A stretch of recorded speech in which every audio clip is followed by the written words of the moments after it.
Seara cade peste mine în camera străină și mi-e dor de glasul mamei care mă alină.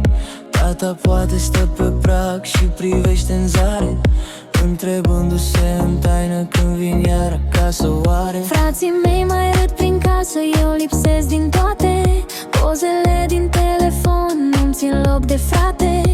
Am plecat pentru un vis și pentru o pâine, dar mi-e dor de voi în fiecare zi de mâine.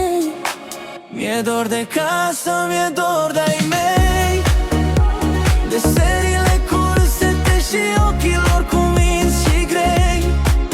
Oricât departe viața m-ar purta, inima mea tot acasă va sta.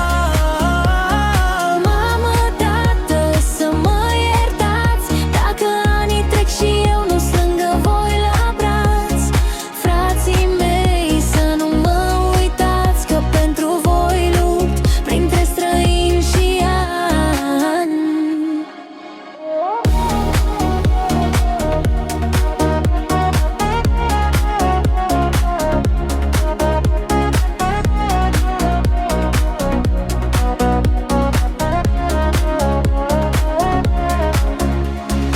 Străzile-s pline, dar eu mă simt singură. Fără familia mea nimic nu mă mai bucură.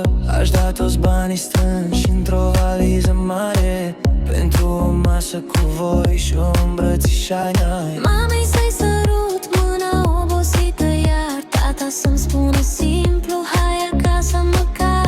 Frații mei să mă strige iar pe nume în curte, nu prin telefoane reci și vorbe scurte. Mi-e dor de casă, mi-e dor